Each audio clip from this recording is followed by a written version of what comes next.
This is the morning shift. This is particularly strange, shifters. I'm not going to lie. You made it, brother. I You know. made it. You done made it, Mark.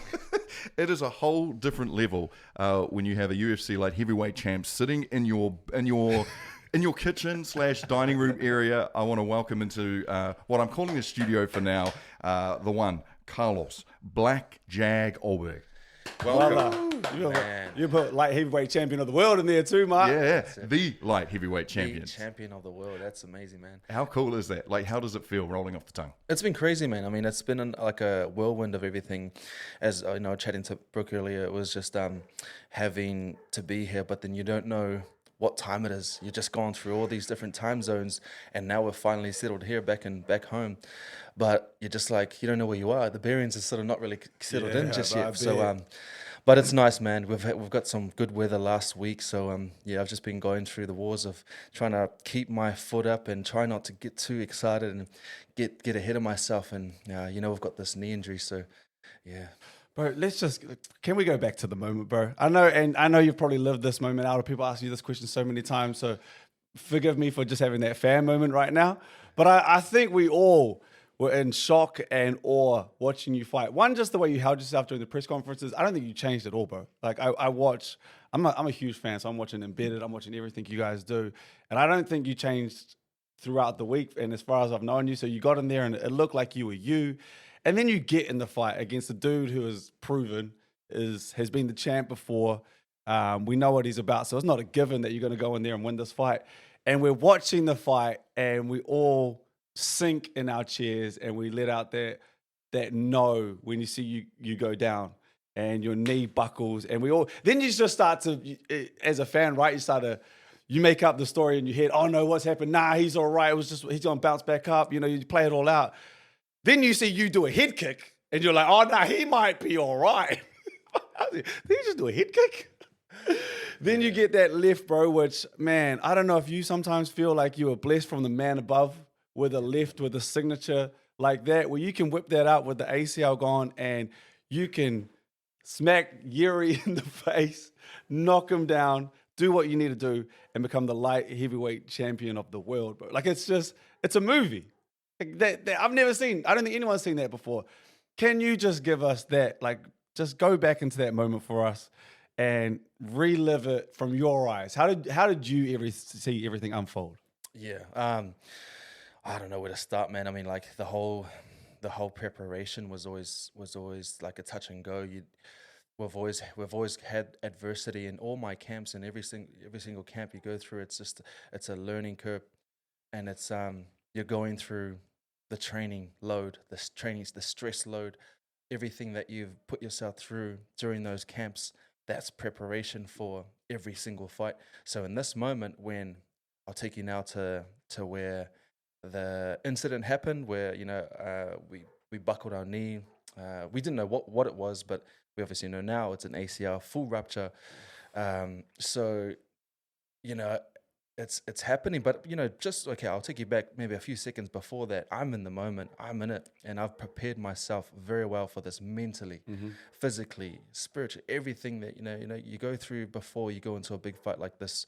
And I never ever counted myself out, and I think with this, that's what helped me get through the moment and to capture what it was, and that was the champion, the world title, really. Can I ask? Because it's hard to really put into words. It would be. I'm all over the show right now. So talk me through the is there a drop in, like, what happens in your brain when something catastrophic happens in your knee and you're in the middle of an octagon and there are millions of people watching in that moment? What clicks in your brain? Is it because all I can do is think of my knowledge, right? And if that happened to me, I'm like, oh, I'm going down. I'll just see if I can take a knee and take as little damage on my way to my loss there. What happened in your mind in that moment when everything went chaotic? I've already prepared myself for this. I've already had practice, and this is like mental practice. I've already seen it in my head before. So when I say I've practiced it, I've already seen that I'm going to win. I've already seen that no matter what happens in this fight, I'm gonna get that win. So I was adamant that whether in a fight, you're gonna end up with whatever it is, broken bones, broken nose, and you have to expect that to happen. You have to expect you're gonna get cut up. If you don't, then you're never gonna be one with it. So when I was in there and that happens, I just knew that, whatever happens, I've still got my hands. And I think that's my key, is having those hands. And I can always resort to, like, if I had broken my hand, I knew that okay, let's resort to wrestling or something like that. Let's get him on the ground. So I knew that I'm a martial artist, and we can work with this. It's just amount of now thinking on the fly, thinking about, okay, what do we do at this moment? I think it was plan A, B, C, and D. And it was at that point was like, okay, well, we're at plan D now. What do we do? Okay, draw them in. We're at plan D. What do we do? But you have to think on the fly. That's the fight. Can I just say, Yeah. it's funny because you say plan A, B, C, and D. Yeah. But that, like, people have that in normal life. Like, you're in an octagon with a killer next to you, like, kind of thing. You know what I mean? So, like, A, B, C, and D, like, it's so much more. There seems to be so much more to it than what it was. You attempting a kick in that moment. What was that, brother? What Was that plan B, or where were we at that point? Were we just testing it, or what was the feeling? That was it. I think that was probably plan C. That was me thinking, okay, like, I have this leg, but I don't know how bad it is.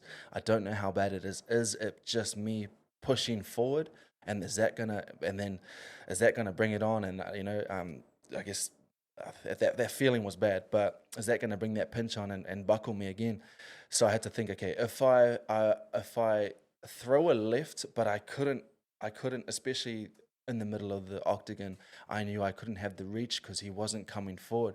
And I thought, okay, if I throw a left kick, because he's open to that left side, if I throw a left kick, it will probably reach him. And as I went to throw it, I couldn't even bring it not even halfway, and I felt myself back. I was like, oh, what an idiot.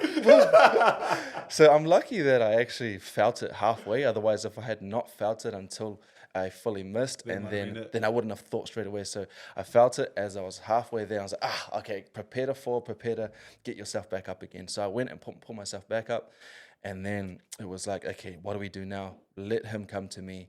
And that's when it was just setting traps. It was the third trap that I managed to catch him with. Bro, that yeah, wicked. Bro, that is so cool. But I'm thinking as you're saying all of this, right? And as you're going through all of that, I'm realizing you guys do things that everyone else runs from. Like that ring, 98% of the world want no smoke with. We want to watch it, but you guys enjoy being in there. And a part of that is that when you get to those moments, you have to be okay with finding, I guess, out who you are. You talk about being like a mixed martial artist and being okay with going there. Where does that come from? Like how? The playground. The playground. You're a kid. You're in there. You're competitive. You're playing tiggy or you're playing hide and seek. You don't want to get caught. So it's just taking yourself back to being a kid again. And I think that's where I get my mentality is going back to being like, okay, I'm playing in this. This is it. It's just a playground for me. You're having fun out there. Having fun. That's it. Is that where you feel the freest in the world? 100%, bro. Yeah, it is. You feel free. You feel like you're a kid. You feel like there's no emotion, and it's just you having fun with the world watching. Trying not to get tagged. Hit and not get hit. I think that's the name of the game. Or you talk about being hit. That lift that I spoke about earlier before, and we've all seen it now, has to be, and we spoke about this after the fight, it might be the signature move of the UFC right now. I don't know if anyone else has where it's going to come. Like that lift that you have, bro, it's a one-hitter quitter. It is the best in the world. You're now a world heavyweight champion. Like it's there. Where does that come from? Like when did you find out that you had a lift that very few other people have ever had? Yeah, can you actually hold it up for a sec too? Want some, come get some. What is that? Look at that, Brooke. That is that. Is there anything different to it? There's a few marks in there, I think. No, there's history in there. That's what that is. There it is. Yeah, I feel like I just got better as a person. Get insurance on this, but for sure. It's just practice, man. Practice in the gym, and when you're doing it in the gym over and over again, you know it's there. So yeah, I think it just comes with what you're comfortable with.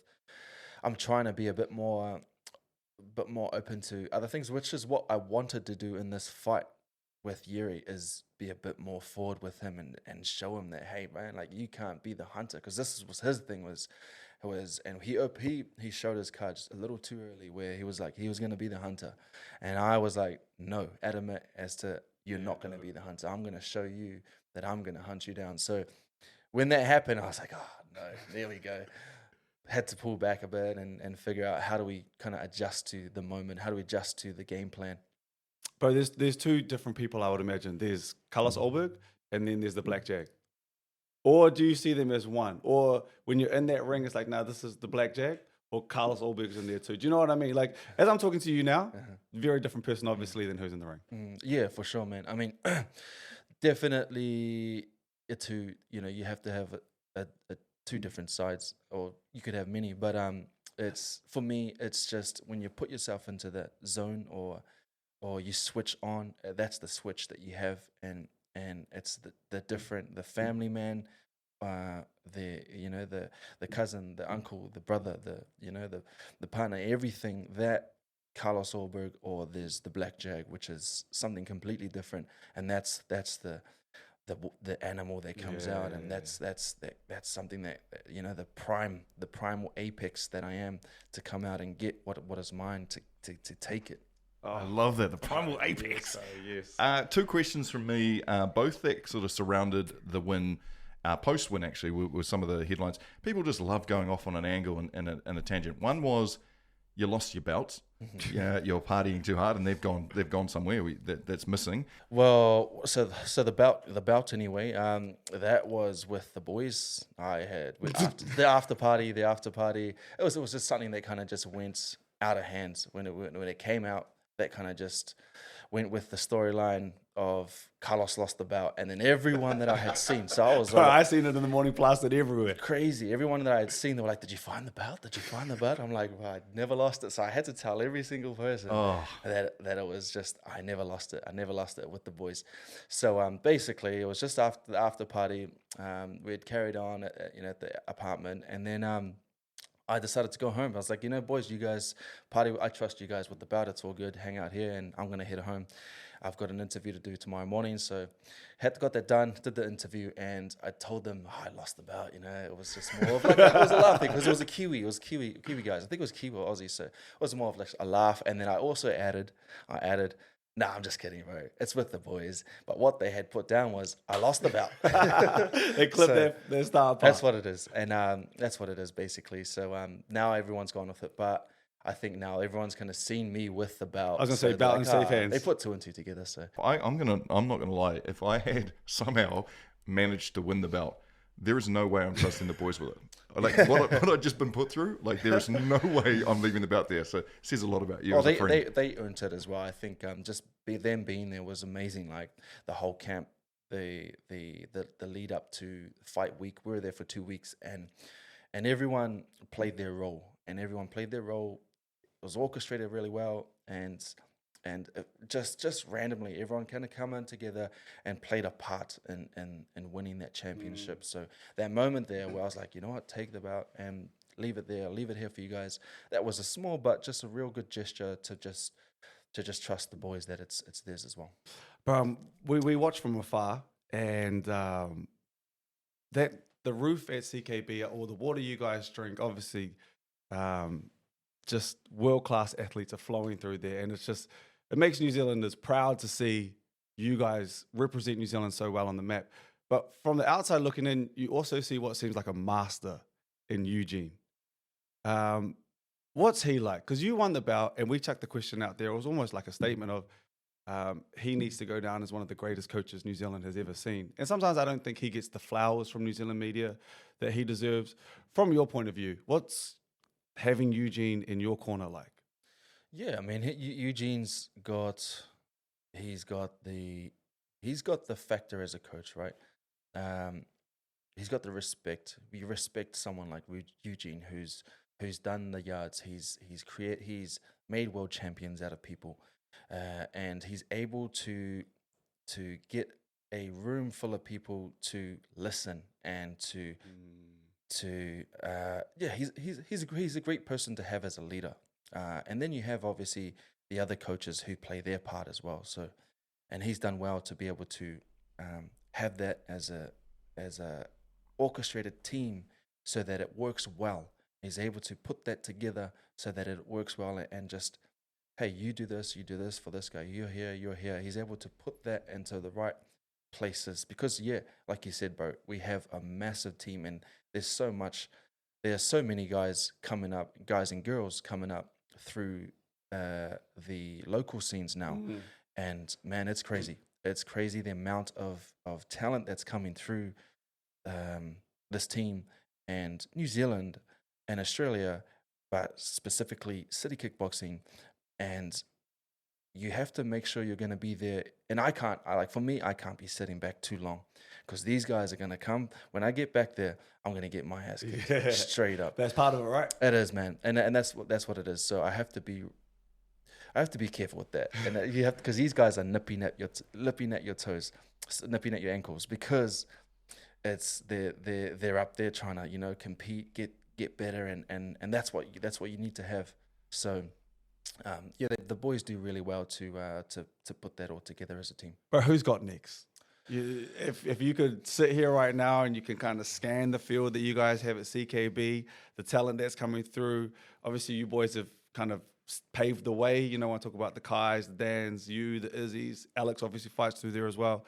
You guys have really, that's how you lead by example. And so I'd imagine this next crop of fighters coming through are going, oh, we can do that. Sometimes you have to see it first, and now you're walking around there with the belt as well. It's like, we can do that. Who do you think coming out of CKB has next? Man, there's a lot of guys out there. There's a few guys out there that have the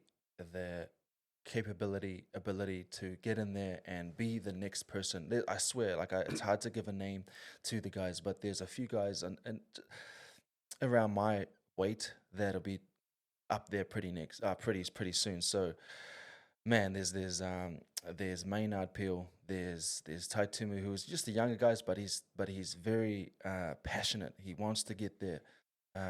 You can Tai Tumu Murray, those young fellas. You got the Tahitian boys who are doing so well, and those guys, man, from Tahiti, they're amazing. They have such the ability, their willingness to learn, to get better, and they'll come here and stay and do a camp, and then they'll go back, and it's weird because they'll go and there's not much there. Actually, now there's a lot more training there, but there's not much resource that they have there. But then they come back and they're killing it. They come and they give us a run for our money. So those guys do well. They come over here and then they could be up next to the boys there. It's just it's open right now. There's a lot of guys coming through. You mentioned the idea of the pressure you'll feel walking back in, knowing people are nipping at the ankles, kind of feel. What is the deal for you in injury wise, and how much are you allowed to say? Because I'm guessing you'll know a lot. The UFC will need to know a lot. The fans will think they know a lot. Where are you at with recovery? How are you going? And do you have a timetable for a return? Yeah, we're looking to come back Q1 of 2027. So that gives us a bit of time, because obviously with the ACL, as much as you feel like you're gonna get back in there, you feel good getting back in there. I've just asked questions, and I think that's probably the more important thing, other than rehab, is asking questions to guys that have had that done. So a lot of when I was in America, and which I'll be going back and forth now, because going there, doing my rehab, and it's good to be around that scene, is asking a lot of the guys that have done their ACL what it was that got them through. And it was mainly just recovery and how long it was. It was just, they thought that they were comfortable getting back in there, but maybe give it another month or two. So if you think that you're comfortable getting in there again 6 months, maybe wait for another month and focus on that rehab, and then you could be ready by 9 months maybe. So we're looking at early next year, which is Q1, to come back and defend that title. Defend my title. I was going to say, defend that title. And that's, bro, honestly, we can't wait to see you get back in there already. Is there a name that you want to attach your first fight to? Or at the moment, it's rehab, let me deal with this, and we'll deal with that when we deal with that? That's it. Yeah, we'll deal with that when it comes to that point. So right now, it's just me getting what I need to do. And then there are the names out there that the UFC will do whatever they want to do. The UFC do their thing. I'm comfortable with them doing what they do. They know how to do business, and that's all it comes down to. And I will be prepared when it comes to my time. I don't know the rulings of what the timetable is that you have to have defended your title by. Is there a time limit that you have to have fought before? And will that become, if you're fighting next year, will that become within that time limit? No, the UFC do what they want to do. Right. And you don't have to. There's no specific time. Okay, cool. It's if they like, given the situation. So okay, we got the title, we won it on a full tear of the ACL, got the win, and I feel like that makes it even more my title. That makes it mine even more. So the UFC, speaking with the guys up there, they're quite happy. They were like, hey, we'll get you in to get this surgery done, and with the best guys in the States, and we done it quickly and efficiently, and they were like, got me into the PI to do sessions twice a day, and they're really keen to get me comfortably up, back into shape as quickly as possible. But they know the process that the ACL just needs to heal, and it takes a few months to get that heal. Bro, you're busy. We were just talking about some of the things you have coming up. You're off to Samoa. Off to Samoa. First of all, what are you doing in Samoa? And I imagine the 685 is excited to see you. And where are you going to be? It's all quite low key at the moment, so this is probably the first that's going to be out there. But it's I'll be in Apia, Samoa, just taking the family back there. The idea was, because you have Samoa Independence Week, and they're also celebrating Moa movement, and we're going to be there to present the belt back to Samoa. My dad was a representative of the boxing team in Samoa, so he hasn't been back in 20-something years, and I want to take him back, take my son who's 16, and just to show he hasn't been to Samoa yet, so show him a bit of that, and then my younger brother who's going to be more the spokesperson. He's quite fluent for Samoan, so he's going to be that guy. Oh, bro. Then what comes post that? And then post that is Vegas. We're going to head back to Vegas, do some more rehab, and then we've also got the White House card, so I'll be there as a guest fighter. But how does that work? Like because I didn't even, the security around, I guess, imagine just being at the White House for that event must be through the roof. Like, what's expected of you during that? I have no idea, bro. I just yep. They just said, we'd want you in the White House. Obviously, as a champion, you want to be there. So you just want to be there, showing face and being involved with everything. And it comes with the territory. We've given this forced rest, so we've done it. If I didn't have this injury, then I would be in the gym again. Yeah, right. But this forced rest has given us another opportunity to think of things outside the gym. So, which is obviously getting bit, like just networking now, getting up there with the socials and showing our face a bit more. That's the business of the game, though, right? Like, I know being in the gym is a big part of it, but also going on a big run, a long run with as the champ is part of the business, but also being out there, showing the belt to people, being at different occasions. So for you, I'm guessing that's going to have to be a large part of the focus while you can't be in the gym.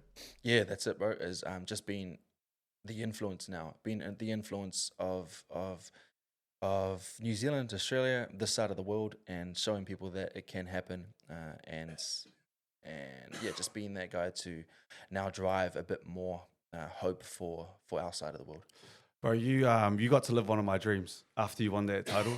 You got to go to WrestleMania and sit side of stage, bro. You're right there by that ring, bro. What was that like?